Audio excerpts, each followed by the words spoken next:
Oh, we are live and welcome back to the Self-Help Bookshelf for another weekly podcast on high leverage actions. How to find your higher self. Close that down before it yells at me. Right, here we go. And this week we are going to be talking about managing anxiety. And I know this is something that I think 99.99% of the planet experiences at some point in their life, regardless of mental health. So let's crack on, talk about that. So my name is Kay Reeve. I'm an emotional awareness expert, and this is my co-speaker that way, Rory Lemon. Hi. Hi there, my name's Rory Lemon and I go by Rory Lemonade on the internet. And yes, this is a great topic. It's one of my favorite topics, even though it sounds a bit weird. But my favorite topic being anxiety. Uh, but it really is. And yeah, so if by the way, just to say, if you hear something you love, say what you see what you say.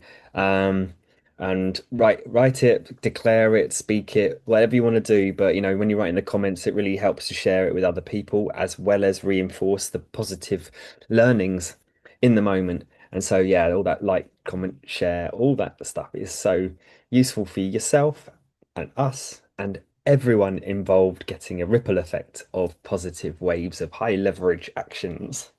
Hey. Mm. But yeah, um, managing anxiety. Um, it's one really important point that I like to bring up when coming up with these ideas is understanding even just the word anxiety. What does it mean?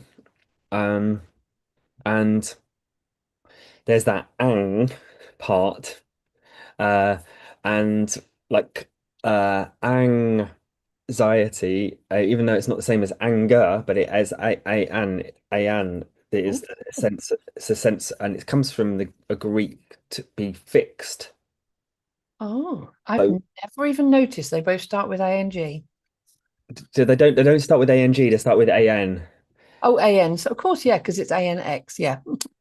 Yeah, but it's an is like an is like for Yeah.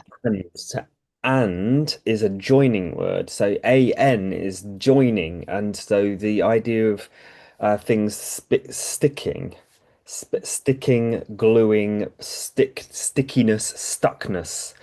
So this um, idea that anxiety is the sense of being fixed on something, such as a fixed belief about what's going on, and that may not be that we know when we're being anxious. We may not know why the root cause or what actually is causing it. However, there is this sense of that something is wrong or difficult or stuck. It's a sensed feeling, and it's this stuckness. There's this glue to something being not not not free flowing. So the opposite would be free flowing and feeling non-attached to things. So that in itself, I really like to remind myself of that. If there's an anxious feeling, it's like, oh, what am I holding on to right now? And sometimes a valid points is to make sure that there's not some kind of health thing going on. Um, but often, how to find that out is through learning to work out how to just have something to relax, to get out of the situation that may be potentially causing the sense. So before we even go down that route of it, I just thought I'd share that as an idea because then I remind myself of this tension, this grippingness of anxiety, which can obviously range from minor anxiousness to all the way through to gripping fear of something. And what could that be? Yeah, brilliant way to start, Rory. Yeah, and proper blonde moment for me there today. Um, Some expert, yeah, that's about spelling though. Um, Anxiety, yes, and it is like you said, being fixed on the emotion. Because if we could let it go easily, we wouldn't have the anxiety. But the anxiety is like understanding what it is we're fixed on, why we're feeling it, and what the thought process is, because we've done the one before about thinking, feeling. What did we thoughts, feelings, and beliefs we did. So there's another good episode there to look back on thoughts, feelings, and beliefs. So it's what we're thinking about creates the feeling, and anxiety is the feeling. So it's about managing that feeling. Um, and it's learning to recognize as well why we have it, what the purpose of it is. So one of the things I cover in my book and my courses is the purpose of anxiety. Why do we even have that in the first place? And it is there as a point of recognition, reflection, and recognizing that, well, if that happened in the past and that was dangerous, or it looked risky, or it looks like something could be a risk in the future, it's about, if it's going to happen again, that anxiety is there to help us see that danger and protect ourselves by walking away from it or recognizing that we need to protect something. But it's about recognition that something in our thoughts, feelings, and beliefs, or something we're observing or experiencing, is giving us a sense of danger, but we're not in the danger in the very moment. We are preempting that danger happening again. And it could be a simple thing from, for children, being anxious about the teacher telling them off, or it could be for an adult, anxiety about going home and some partners nagging at them or saying, oh, you haven't done this, or you're late. So it could be anxiety about being late home or what's going to happen at home. It could be anxiety about going to work, could be anxiety about so many things, right through, like you said, minor, almost imperceptible, but it's enough to create physiological feelings that are uncomfortable, but we can very often overlook them and overlook why they're happening, and then things escalate because we're not resolving them, right through to the level of anxiety where people become agoraphobic, or phobias of all kinds, anxious about whether or not there's spiders in the bedroom at night time, and phobias about, also it goes all away, doesn't it? Like you said, to the point where it's absolutely gripping. And then it could be anxiety about losing loved ones, leaving relationships, so many things. I mean, to be honest, it's a kind of an infinite list of things to be anxious about. Phobia of the dentist, it's another one I've been talking about today. Not me, but I've been there in the past. And that can be a very difficult one as well. But it's about recognizing and learning how to manage those emotions and those feelings and get all those thoughts, feelings, and beliefs into line so that we can allow progress to happen again, rather than letting the anxiety actually stop the progress, keep procrastinating, keep putting things off, and then we keep living with that anxiety following that process. So, but yes, so Rory's going to do a little exercise with us at the end of this as well, if you haven't mentioned that already, about how to settle anxiety. Very quick exercise. And so if you've stayed this far already, stay tuned in, because we are going to give you a way to help settle anxiety. Excellent. Thank you, Kay. Um, yeah, thanks for the that perspective. And the word perspective comes up a lot around again. What perspective do we have in the moment, and what potentially is causing the holding on of the it? And like you said, the the past memories, even if it's not obvious, there could be something about something happening. It could be a whole load of learnt patterns that then remind us of something that we don't want to be happening. Um, there's a few pointers here that come up again. The first one, like I just hinted at there, was what may happen, what may not happen, and as well. And so I like the analogy of crossing the road. And so there's this idea of walking up to the road, and if we weren't aware that there was anything dangerous, and it was a busy road, we'd just run across it. um, it could be potentially lethal. And so there's this idea of the what I like to break it down in terms of there's active concern through to worry, through to anxiety on one side of the scale, and then why we have the concern in the first place is because we are conscientious. And so, um, if we're not aware of dangers or overconfident with something, without aware of the dangers, then it's potentially dangerous. So we have these feelings, these protective mechanisms to make sure. And so most people that have anxiety are either having a conscientious experience to protect themselves or loved ones or people they care about or uh, in some way, shape, or form, even if they're not aware. And even those people that get angry, any kind of perceived negative emotion comes from the real root of it is protection, then fear, and fear is the sort of the overall encompassing term for it, which is really important to remember that if we're caring individuals, even if it doesn't seem like someone's caring when they're angry, they do actually care about what is happening. Otherwise, they wouldn't be angry.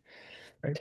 Uh, so whenever it's really always coming back to that thing of that someone there's that conscientious drive to protect either the self, there's a perception of there's something dangerous happening to the self or others or the situation. Um, so conscientious beings, we're born it not into a state of vicious vindictivity to others. We're born as babies just needing care. And so it's always been learned, no matter how someone is acting, no matter how someone is acting, it's actually come from a place of they learnt it from somewhere else. Um, and they were treated some way by someone else that had learned that from somewhere else until you trace it all the way back to when someone decided to invent evil. Or Yes, well, how far back that goes. Interesting. maybe it's just all made up Mm. for no apparent reason other than to find out that it is made up, and then we can let go of it and move forwards as humans. But yeah, coming going a bit broad there, but coming back to the managing the state to recognize that it's important to go, I'm feeling like this and I care about something. Am I safe or am I in danger? That's the real root of it. At the end of the day, if I feel like I'm in danger, but I don't know why I feel like I'm in danger, then check for vital health signs and or then we move into there was a great there was a point there's two little stories that I've managed like paranoia and anxiety at various levels throughout my life since not knowing how to communicate my emotions and then learning a pattern of that coming up for no other reason than fear of being judged. I don't know where that I learned that from, judged, hated, no idea. No, and apart from I remember the experiences. I've done so much personal development work. I know the experiences in which I experienced feeling like that, but there would be no real rational way other than I didn't have the rationality to not learn that story that young for some reason or other. So when we see it going on, it's just a perpetuating cycle. So there was a there in fact, I probably only need to explain one of these stories. I was stayed up for a long period of time going to an event where I was enjoying myself so much that I stayed up for not nearly 3 days, 2 days, um, and barely got any sleep. And it was just, yeah, the mu music, and I just loved it, and socializing and all that stuff. And it came to the going home, and I just didn't feel right at all. And I couldn't work out why because normally I don't, I used to do things like that all the time. So it didn't seem like yeah, I used to be able to just handle it. So I was driving other people, and I just did not feel right driving other people and safe to drive other people when I was feeling like the ends of my fingers were tingling slightly, and I just felt like a sort of contraction of my chest, but I couldn't work it out why. And in hindsight, I could probably explain why that was, but the actual feeling of it was I don't feel right, and I could tell that it wasn't just the same as tiredness. So Okay. I pulled up and I was with my sister and two friends driving them home. We were on the motorway. I just pulled up and I just went. I just we were near a town. And I just pulled up to the side and just said, I just need to stop for a moment. And it just wasn't. I wasn't able to relax. I just wasn't. It was just on, and I just had to say to them, I'm not driving any further because I don't feel safe to, and I wouldn't want to. So we went to my friends, the two friends got the train home from there, and we got to the local A&E department to check it out, to check what was going on.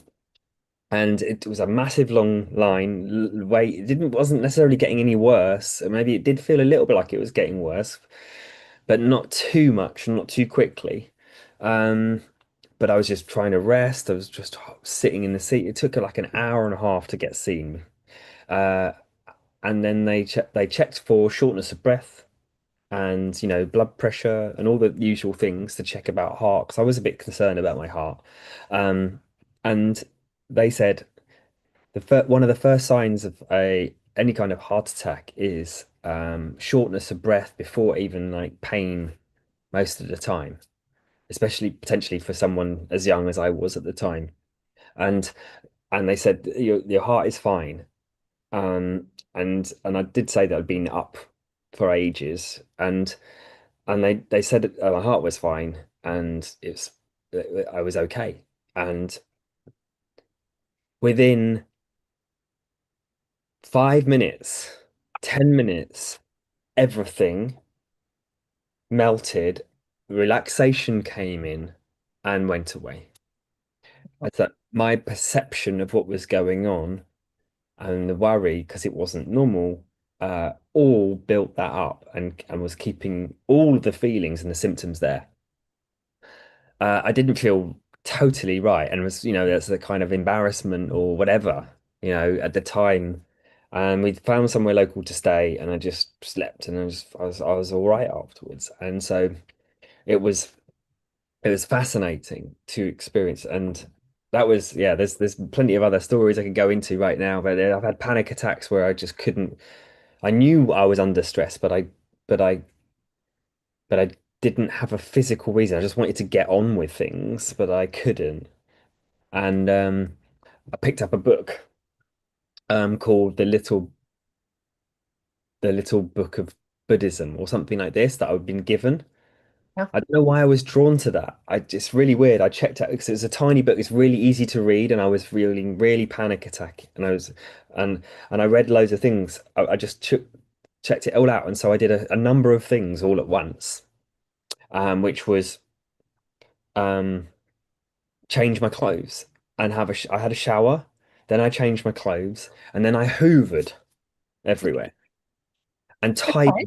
tidied up, and it still wasn't going away, but it wasn't getting any worse. And basically, there's idea is changing the environment, changing the situation, getting active was all part of the process. And then I drove to someone else's place, and that all just really helped. So it's fascinating. Changing environment, changing situation is all part of the process. Even changing clothes can even just change that mindset, change that to see it's worthwhile checking these things out, trying different things out before anything else sometimes, if necessary. That's amazing story, Rory, and thank you for sharing that. Because normally you tell us about apples and don't share the personal stories so much. So I really value that, and it's great to hear something that little bit deeper from you. And the bit about the Buddhism and change, I get it. because actually that's what's on the back of my book here. If it focuses, mastering life is all about mastering change. And that is my quote from understanding this is, and so just to give a little visual on why I've got down here, if I get the right bit, emotional awareness expert is my work being all around the emotional cycle diagram, having helped my son through a lot of depression and suicidal tendencies, but there was a lot of anxiety, a lot of anger, everything for him. But the anxiety is, so if you imagine blue is thoughts, whereas red is action. Normally I say happy, sad, angry, and depressed. But when I teach this at a much deeper level, this starts to break down. So if we're talking about anger being action, but anxiety being thoughts, everything we do to think is on this side. Now, if there's positive thoughts, that's happy memories and reflections. And then we move into sort of planning. But when we have the more negative thoughts, that's when you start to get down here, anxiety kicks in. And I always think it's like floating in air. It's like all our thoughts are like air, but our emotions are like water. And I always feel like emotions are like when we're starting to drown. As you start to go into the negative half in the bottom, it's like going from air into water. And if we start to go underwater and we're not breathing, we start to panic and get that anxiety, those panic attacks, the fear kicks in. The deeper we go, the worse it gets. And I think emotionally, it can feel very much the same, like emotionally drowning. But we don't go quite that deep, but we start to get that anxiety of feeling like we're drowning or feeling like we're overwhelmed. And all those feelings kick in physiologically, just as if we were actually in water and going over our heads. And like you said, a change of environment is very often what we need to just bring ourselves back up, floating up. It's like the equivalent, having a shower, changing clothes, change of environment, call a friend, put something on the telly or whatever it is, cook a nice meal. It's all things that are like the equivalent to putting on a life jacket and staying afloat or climbing in a little dinghy, but something that helps keep us afloat. But recognizing, and I think that timeline bit as well is also sometimes you get these panic attacks and you don't know why. I get it. And that can be based on, well, I mean, actually it is because you're saying you had different sensations, but it's the panic about what that meant and what was going to happen to your body. So what was going to happen to your health. So it's like almost an anxiety about how you feel, what's coming next with that feeling. But for so many things, and I think it's hard to be. It's almost well, it is impossible to be anxious about something once it's gone. The only thing you're anxious about is the same thing happening again. But if something's only going to happen once off, once it's gone time wise and it's in the past, we're not anxious about it. We can be sad, we can grieve, we can have difficult memories, but the anxiety's gone. The only anxiety is about repeating, which is again in the future. So I think that is always another one, is recognizing that anxiety means what's coming up. What am I worried about happening in the future, whatever it is? And for me, I think the thing that I always like to look at with anxiety is we've talked about it being something that's protecting us, being in the future, like you said, even if it is yourself, whether it's something else, somebody going to shout at you, something's going to happen that you don't even know. Maybe you're going to the theme park and you're anxious about the roller coaster falling off or something, or falling apart. That whatever it is, it's then looking at ways to put together information that helps you reduce that anxiety.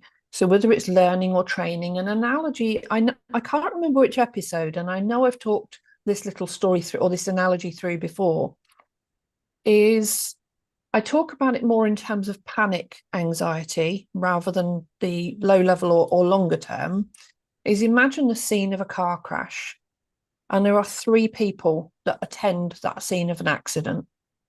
The first one is a bystander. They have no training at all, no medical equipment. The likelihood is that they're going to panic. And then along comes a first aider. They have some equipment and some training. They are still going to be quite anxious, but they are going to take action and they are going to panic a little bit less. perhaps deal with some of the more difficult emotions afterwards. And the third person or people that come along are the paramedics. They're fully trained, they're fully equipped, they're in a team. So they never come alone, a paramedic, or very rarely. So they work together. So they've got support, they've got equipment, they've got training. They don't panic. This is their daily job. They might occasionally have some anxiety for a bigger accident, something they're not so used to dealing with on a regular basis, something extreme. And I think when we take that scenario and think if there's anything else in life that we're anxious about or panicking about, it's looking at what training, what equipment, or what support we need to put in place to reduce that anxiety. And I think when we recognize that, we either think, okay, well, either it's something I need to learn. Is it something we can delegate? Is it something we don't even need to deal with? And I think when we look at that scenario, it's in the future, it's about learning. What can we learn from our anxiety? And I think that is where it gives us a really powerful, reflective tool. And I know that's not quite the same, when you're feeling something physical in your body and you're like, oh my goodness, I'm having a heart attack. That's scary. I get that, scary. If you were fully medically trained, you might have gone, oh no, it's just because lack of sleep. But at that point, I can understand that for a lot of people, it's like people who get stung by a bee for the first time, panicking in case they have an anaphylactic reaction. And when I used to be in St. John Ambulance myself, and I was a first aider, which is why I like the analogy anyway, there were the amount of times people would get stung by a wasp or a bee and they'd be panicking that they're going to go into anaphylactic shock. And I say, well, have you ever been stung before? No, which is why I don't know what's going to happen. But they're wondering why I'm not panicking as the first aider. But I knew that you can't go into anaphylactic shock the first time you get stung. It has to be the second time onwards.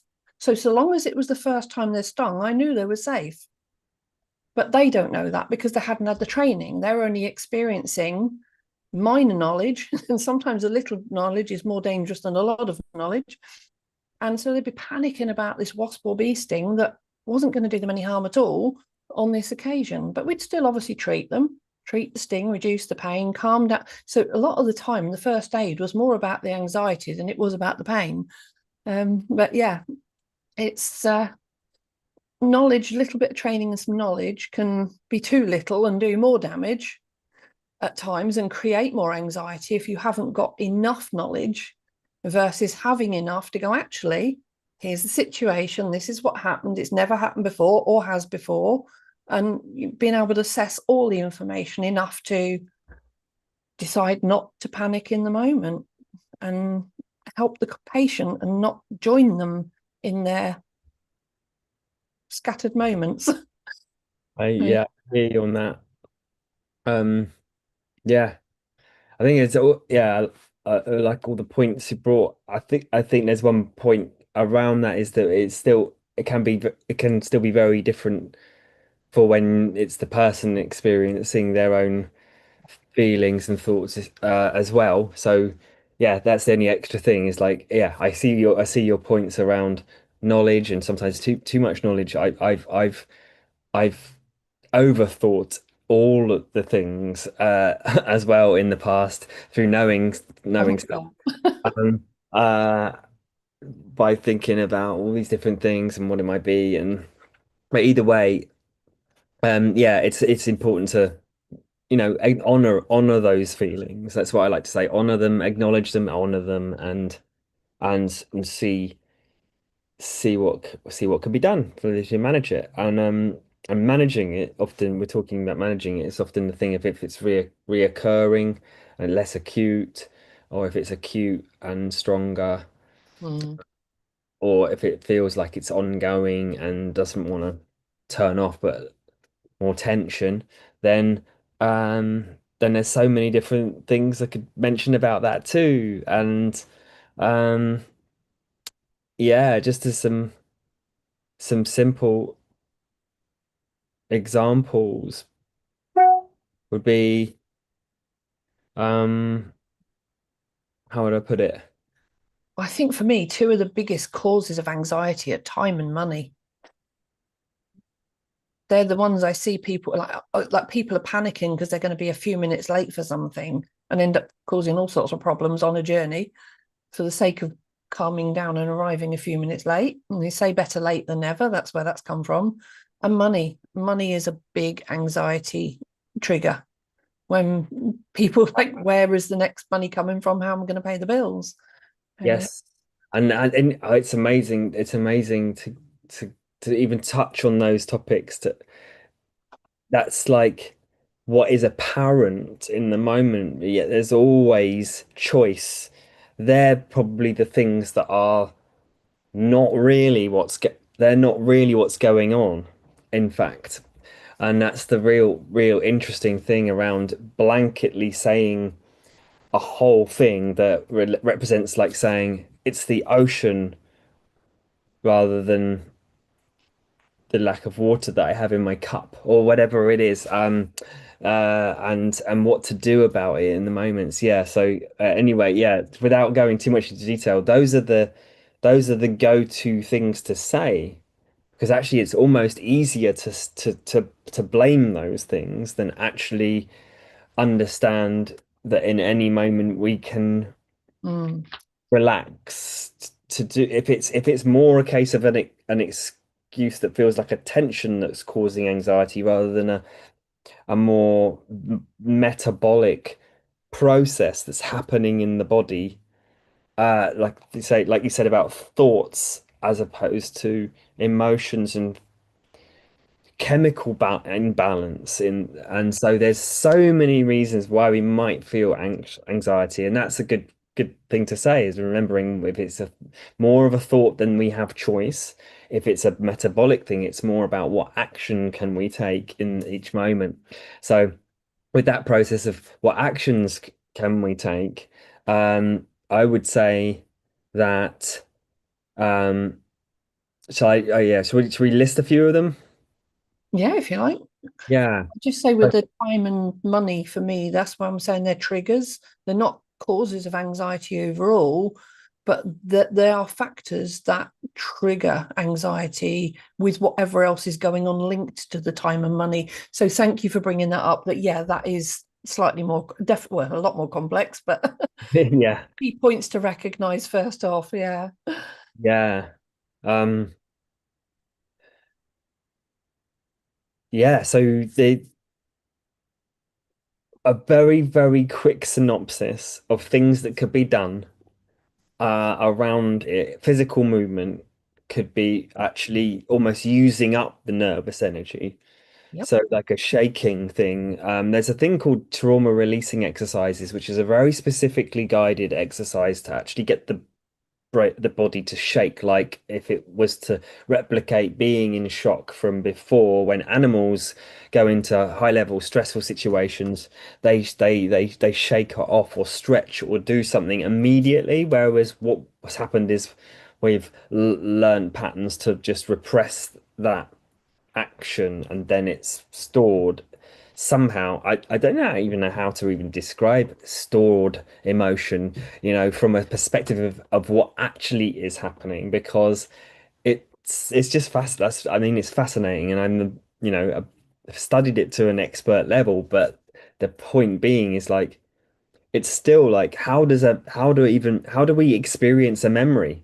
How do we actually experience a memory?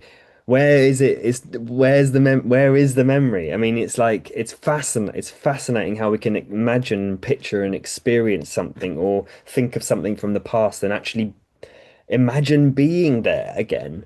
And so that idea around um how memories of what could have happened or didn't happen or did happen as as a process that's been logged in our nervous system and our bodies is again coming from protection, but it then gets stored because it's repeated in order to not want it to happen again. Yeah, it's actually like the movie playing saying, don't look, don't experience this, don't experience this, don't experience this, don't experience this. And yet that's just building up more and more thinking about it and then storing it. So without going down that too much of that route, it's there's a process that's about shaking that's obviously be careful with it, but often it's like shaking off really helps the energy flow, clearing it.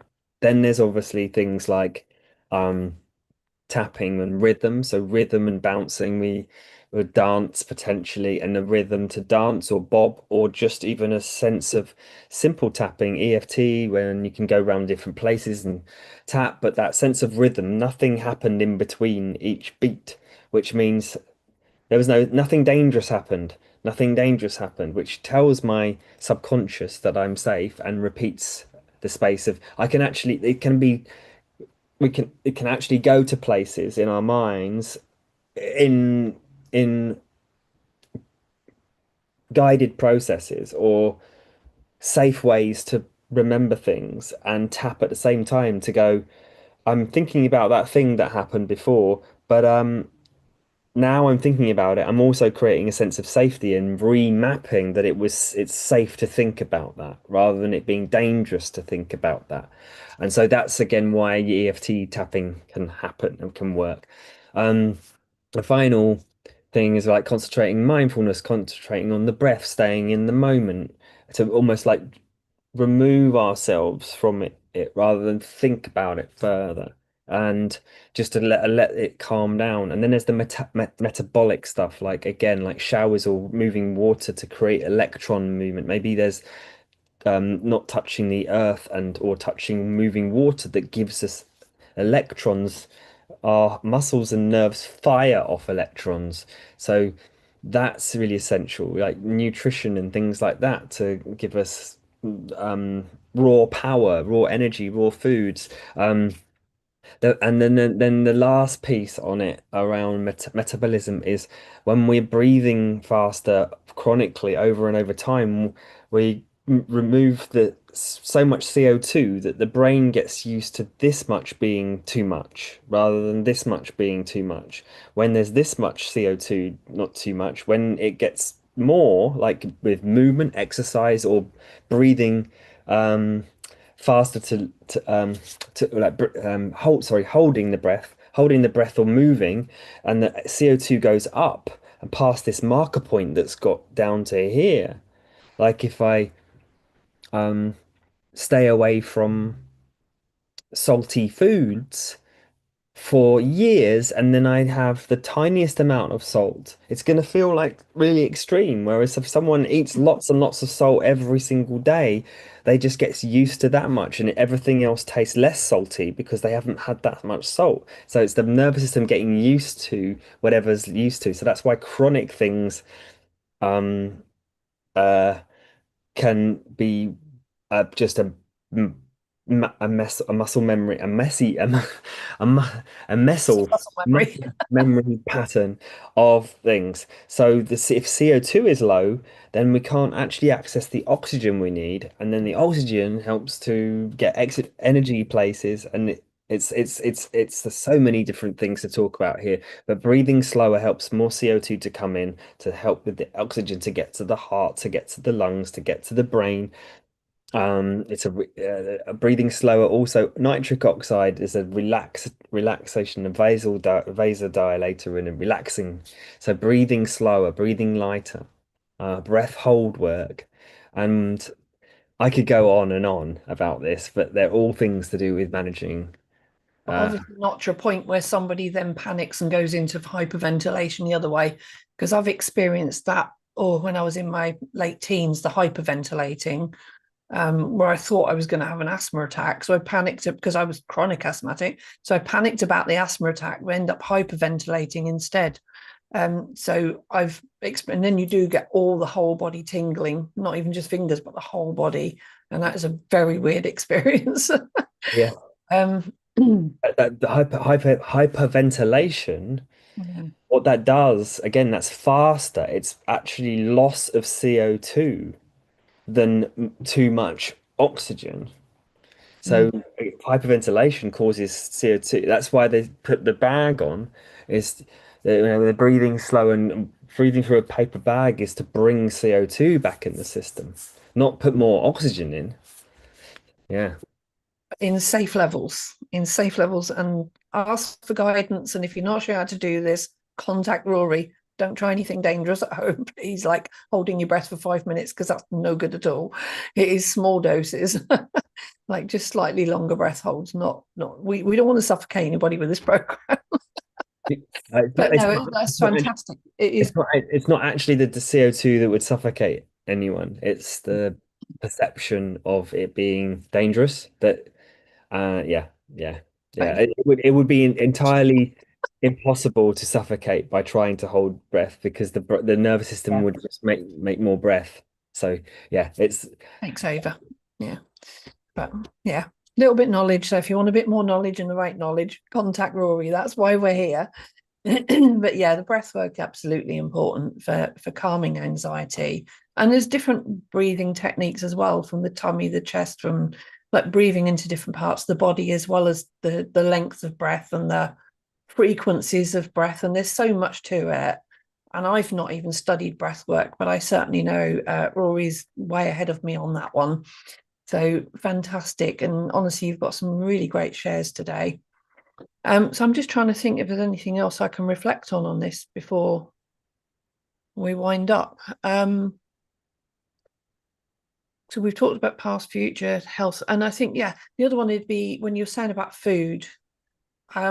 Food can definitely, or food or substance intakes can definitely trigger anxiety, in very much like alcohol calms, or coming out of an alcoholic state can reintroduce emotions that were being suppressed and they kick back.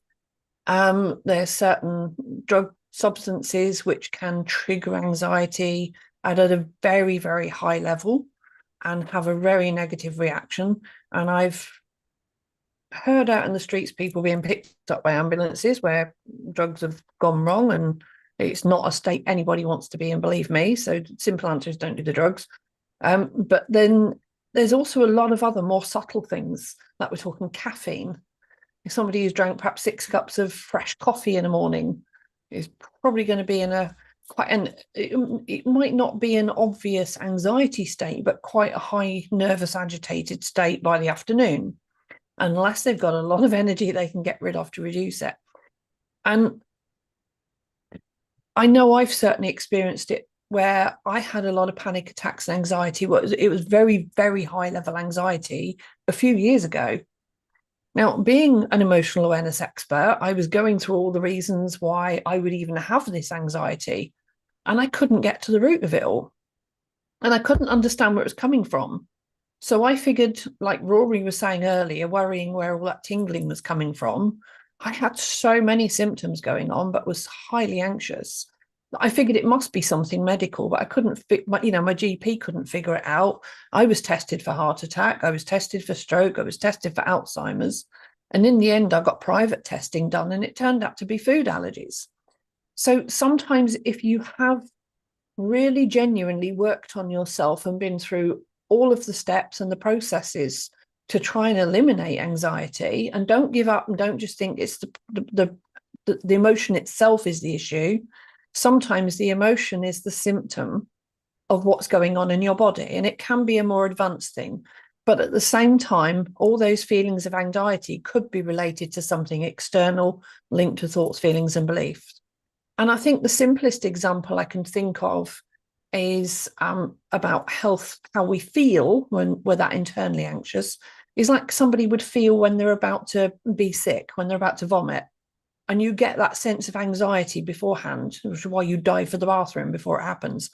And I think if you've got these kind of anxiety levels going on, but without any obvious causes, then one is to look at long-term relationship boundaries as well, what's going on in relationships and work situations, whether there's something on there, and health.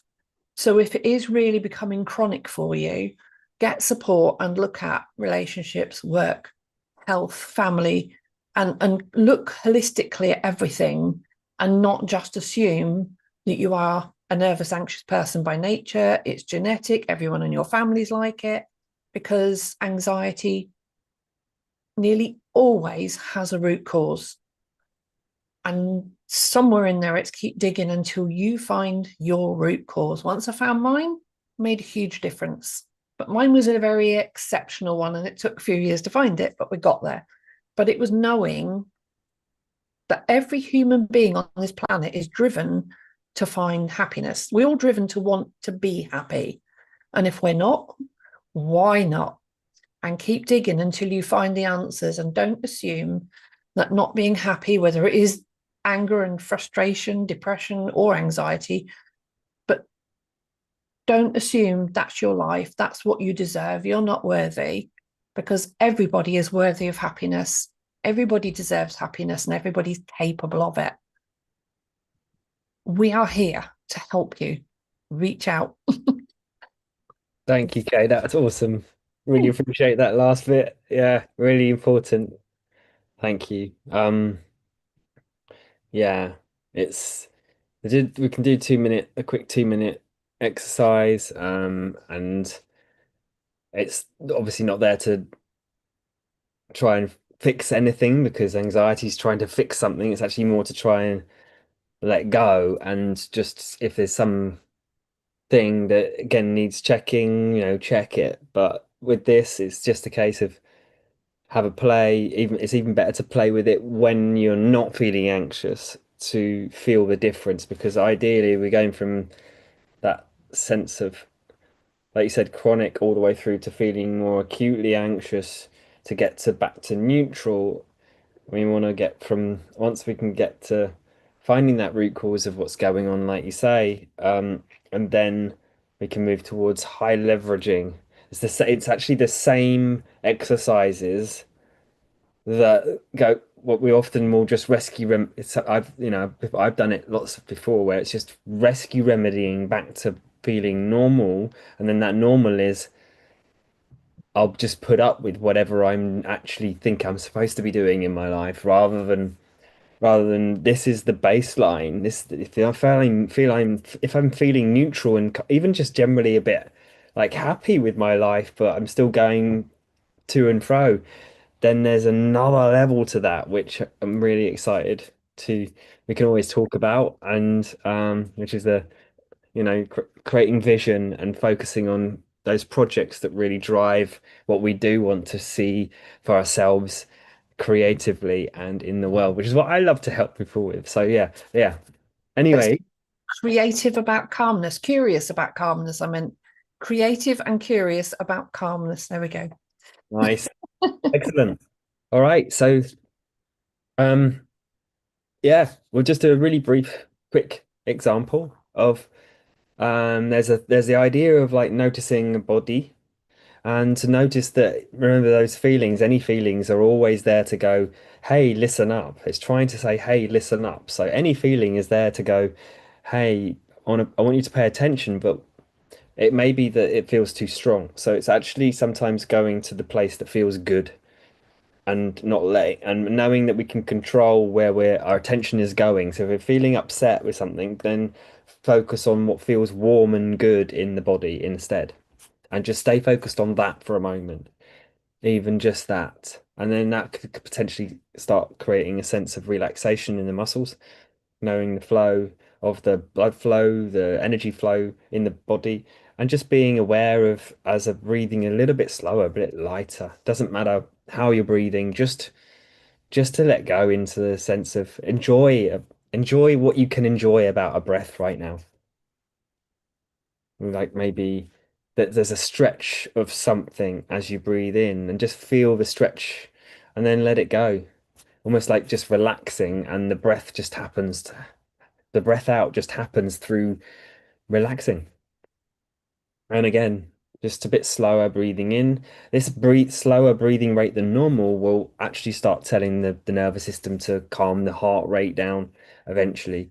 If over time, and a normal thing that would happen is, say, for instance, breathing in may cause a more faster heart rate, and a breathing out may slow down if you're aware of the heart rate and knowing that if they're feeling the heartbeat, that it's doing its best in the situation to really, really, really manage everything, like transport wise, mechanically, blood pressure wise. Imagine how important and how special that is to be able to even have a heart that does that.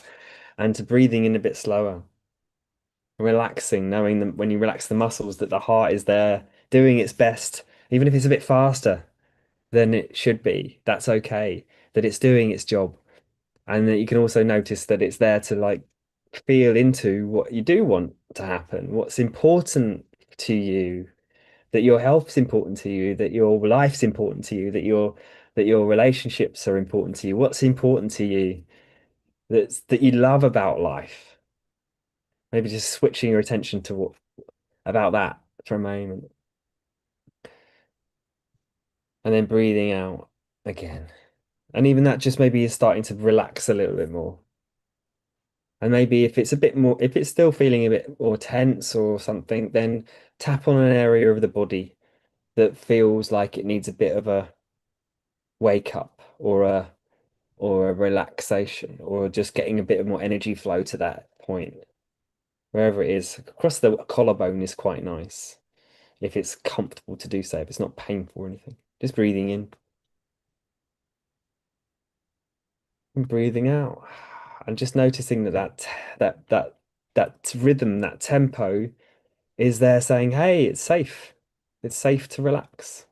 It's safe. Nothing's happened in between each beat.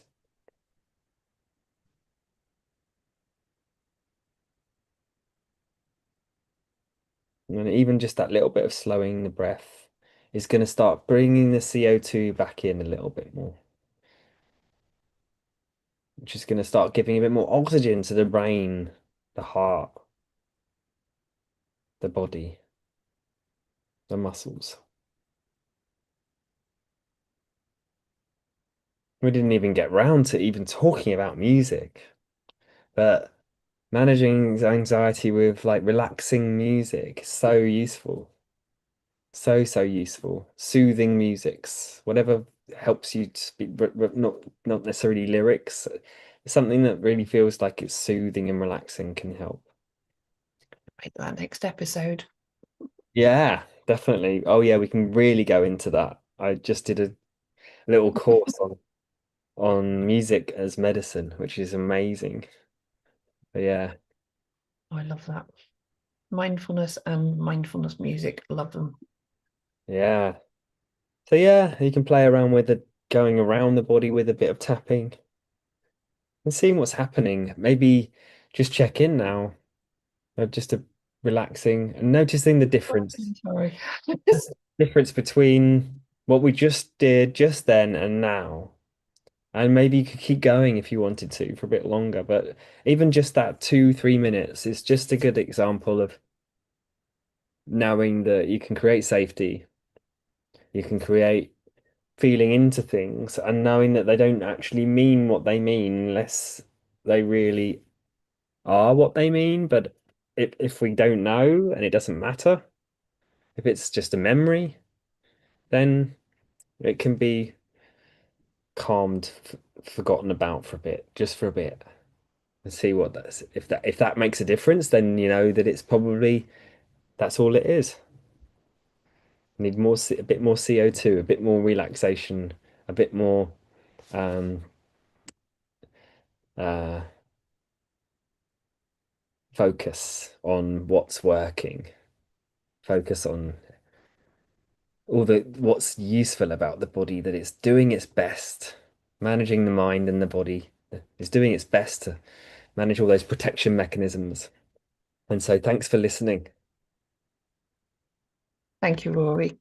And so, quick question for you. Is there a point at which, if somebody's doing a slower breathing, they get any sensations or anything where you'd recommend returning to more normal breathing for a few minutes? What do you mean? Like when we hyperventilate or we're over breathing, we get very tingly, lightheaded, and dizzy, and it's very rapid. Is there anything the other way where if we're breathing too slowly, you'd recognize symptoms of not breathing enough, and we go, we need to return to slightly, not onto hyperventilating, but return back to normal breathing? Like at what point would you say they've done enough, or is it very similar symptoms? It's but just breathing slower. I can't really breathe too slow without without without some kind of recognition of the Mm, brain going, oh, there will be a tension to want to breathe a bit faster. So it's about yeah. playing around with. We do want to change the breathing slower, but yeah, there's the world record for a breath hold is 20 minutes Wow. underwater. Oh, it's Wim Hof, isn't it? No, it's called Stig Svensson. Yeah, yeah, Stig Svensson, and yeah, it's incredible that he's shown that. I mean, that's at athletic level. It's, Yeah. it's showing that you can train the body to do lots of cool things, and it's not CO2 that's dangerous. It's it's um it's what we perceive is dangerous in so many ways. Now I think about it, I have seen that documentary, but it was a long while ago. I forgot about it.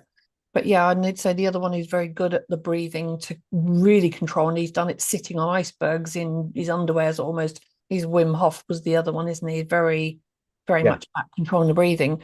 And actually, even though I am nothing athletic at all, I am definitely not fit enough to sit and breathe myself warm or sitting on an iceberg. Um, when it comes to breathing, for somebody who's been a chronic asthmatic for 40 years out of my 58, I know what it's like to spend hours and hours and hours at times barely breathing. And yes, there is a level of panic can be had for people who find it difficult to breathe. And they're like, oh my God, I can't breathe. I'm going to die. I can't.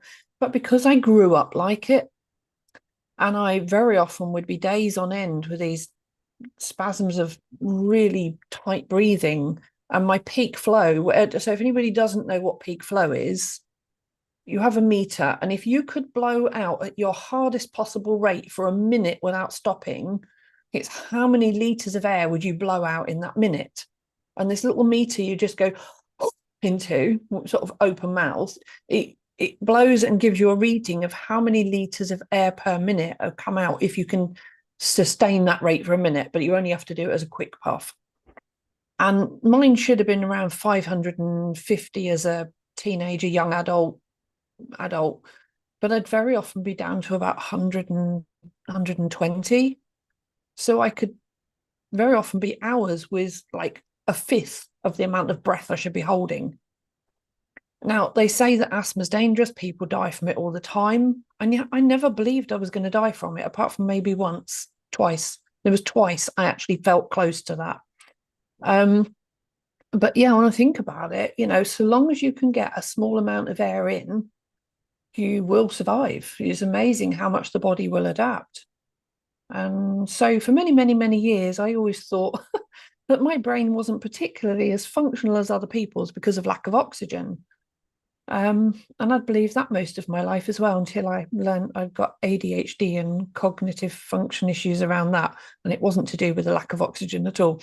So, so it's funny how we interpret these things. So again, a little bit of knowledge, but no, that's been an amazing conversation again. Thank you, Rory. And honestly, so much about anxiety that is a bigger topic. I'm sure we could dig deeper into another day. So if anybody's got a subtopic on this or something you want to dig deeper in, please send us a comment, whether it is here, whether it's on YouTube, whether it's in Facebook or LinkedIn, wherever we share it.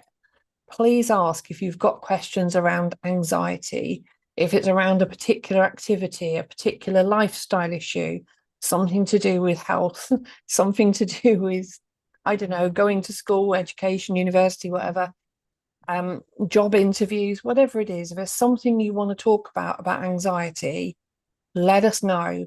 Because for me, with the work I do around the emotional cycle, is a big part of the training I do, and definitely a big part of what Rory does with the calming techniques. And we can bring it in with the music as well next week.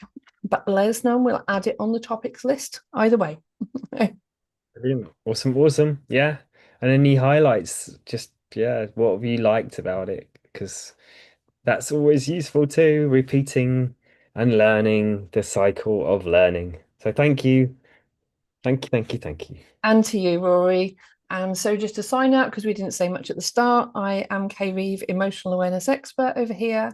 and I work with helping teenagers, young adults, and adults by supporting adults to learn emotional awareness using the emotional cycle diagram.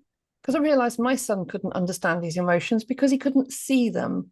And this led to me revolutionizing the way we now teach emotional awareness. So, this is my strategy. I've got books, courses, workshops, mentoring. If you want to know anything about any of that, get in touch, send me a message, follow the links on the channel description to our websites. And Rory, anything you want to share? Just that it's all about, for me, it's all about getting into visionary creative projects, getting them out there, getting out of procrastination, getting into inspired decision makings and inspired action takings and changing habits and all those wonderful things to get out of neurodiverse lack of well, not lack of, but neurodiverse, disruptive creativity patterns to functional and visionary creativity patterns. If you want to do that, then of course, just reach out. We can have a conversation about creative clarity, about vision mapping, and about um, awesome things like that. Well done. And you know what? I've got to say this. Now, you were saying about your disruptive patterns. I sat through Rory's course last year. Now, I'm not the most academic person, but that doesn't mean I'm a stupid person by a long way. There's a lot of things I can teach, a lot of things I know, but I was never academic. I was more intelligent in other ways or smart in other ways. So Rory's going through his list of disruptive patterns during his course, and it's the first time in my life I've got 100% on a test. But you know what? I learned so much from that and so much about myself. And by learning that has helped me work through a lot of things this last year. And, look what's possible when we embrace learning so much about ourselves and definitely with the neurodiversity as well, discovering that. Honestly, check out both our details online. We've both got workshops lined up. Get in touch, whatever it is you want help with. And either one of us, if we feel it's not right, we'll pass to the other. We've got Emma and Sue in the group as well. And with 4 book launches coming up, Emma's is now postponed till January, but we've got Sue's 9th of October, mine 23rd of October, Rory's 30th of November, and now Emma's book launch is postponed to the 22nd of January because she just has a few personal issues to work through at the moment and sort some things out, bless her. But yes, you're part of our tribe. Come and join us, share with us. You know, we're here for you. You're all awesome. We're here for you. So thank you, Rory. Another great talk. And we will see you all next week for some jingly jangly music. No, mindfulness music. Some mindfulness music. All right. Thank you.